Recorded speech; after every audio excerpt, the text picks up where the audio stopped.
will you sign Congress's border deal? I have to study it. I'm not happy about it. It's not doing the trick, but I'm adding things to it. And when you add whatever I have to add, it's all going to happen where we're going to build a beautiful, big, strong wall.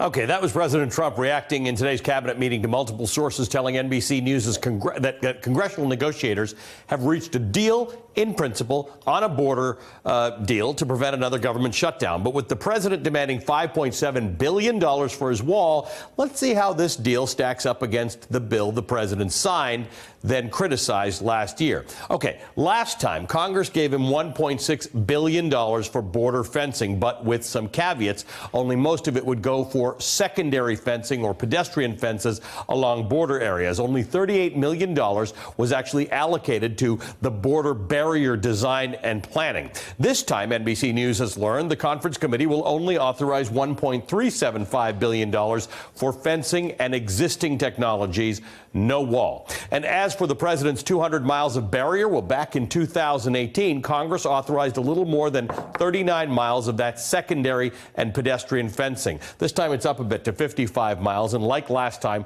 that would be geographically limited. The 2018 fencing was added to existing structures in San Diego and the Rio Grande Valley in Texas. This time it's expected to be limited to just the Rio Grande Valley. The president did get closer to his number on ICE detention beds. The number of beds is up about 2,000 from 2018, about 40,520 now. The cap that Democrats asked for is not in this new plan, but it still falls short of what the president's request was, which was for 52,000 spaces for detainees. And DHS funding is up overall about $1.7 billion more than the 2018 appropriations, although that number includes a lot of non-barrier border security.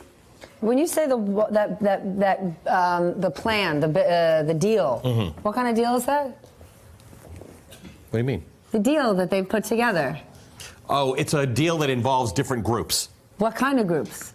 Different political groups. So would you say like Republicans and Democrats who are in Congress? Yeah, that's what I would say. So would you call it a bipartisan deal? I would. Just wondering. Just checking. Joining us now, NBC's Casey live on Capitol Hill. You've dragged Casey to the... I'm intruding, If you're unaware, guys. that's the bipartisan horn you heard right there. I wasn't planning on even using it today, but Allie is insistent on talking about bipartisanship. I didn't have a choice. I had to bring it. Okay, doke. Poor Alan Gomez. Immigration reporter Alan Gomez has fallen into this morass with us. Hey, let's even feel bad for Casey. We're like, Casey, you're related to us. You have no choice. Okay, Casey. Mitch McConnell, he sounded pretty positive on the deal this morning. What's the sense? Do Republicans hope to pass this thing? It seems right now that there's a certain amount of caution among Republicans we're talking to in the hallways. But the reality is we do expect Mitch McConnell to put this on the floor, and we do expect Republicans overwhelmingly to support it, or at least to support the idea of preventing another shutdown. I mean, they really do not want that. Everyone is sort of waiting on tenterhooks to see what the president is going to do. Now, obviously, we heard from him earlier today. I would just like to point out that, the president can't just add things to a bipartisan deal that's already been struck and expect for it to hang together. Excuse me. I'm sorry. I'm not used to your ritual. Sorry, I just said sorry. I'm sorry. Right. You know what? Just move it away. I was excited. I'm sorry. I did not use profanity. I said, oh, sorry. I forgive you. Anyway, so the reality is, again, everyone up here wants this to get done. They all agreed on it. There are some in the Freedom Caucus who are upset about it, urging the president not to do it. I think the hope is that even if there is that anger on the right, and we've seen it in conservative media as well, that the president will come up with some other solution that allows him to say that he won and to pass this through the Congress without shutting down the government again. I was worried yesterday. Isn't that backup plan kind of silly? We've heard it. I think maybe it was from Lindsey Graham's camp, accept this deal and then use alternative measures to find the other $4 billion for the wall. If they take that route, then truly the last shutdown was for naught, because they could have done that all along. Well, and frankly, Steph, if they pass this deal, I mean, why did they shut down the government before? I mean, this is so close to where they were on the overall appropriations bill. I mean, Ali pointed out some of the differences, and yes, there are a few of those. But you know, Chris Murphy, who's a Democrat, admittedly, he was saying this exact thing in the hallways. Like, why did we do that if this is really where we're going to end up? But you know, I think people here on the Hill have really known that all the way along. You know, I've covered a lot of government shutdowns. Normally when the government shuts down, it's because the people here on Capitol Hill don't agree. It's never usually the president who, you know, feels immediately the political effects. You know, nobody likes Congress. They're kind of fine with that, you know, okay.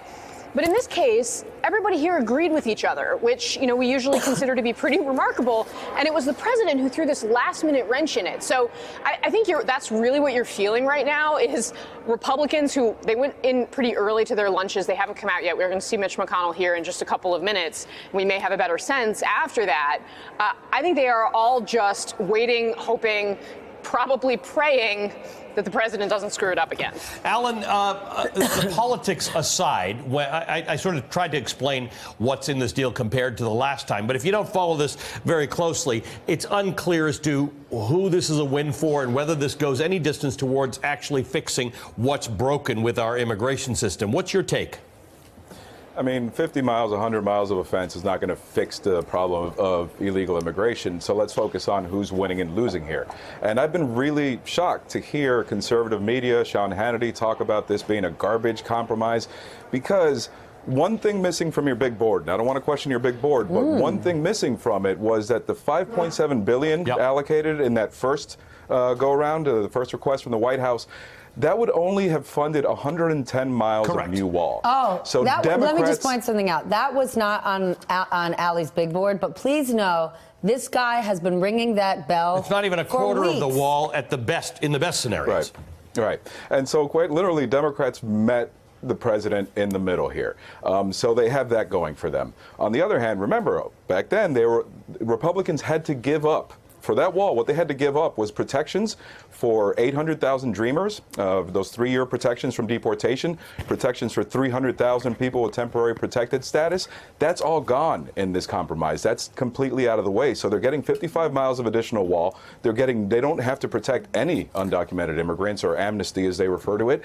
And still they're complaining. So that's what leaves me pretty confused right now as to, I guess, if they didn't get exactly what they asked for, they were going to be upset. And the president last night in El Paso was still, he's got his new slogan now. It's called Finish the Wall, which is kind of an interesting and tricky slogan for people who don't follow this. Why? Because the wall was never started? Because he hasn't been building any wall. The bottom line is the president remains committed to getting the wall built. What do you think he's going to do about that, Alan?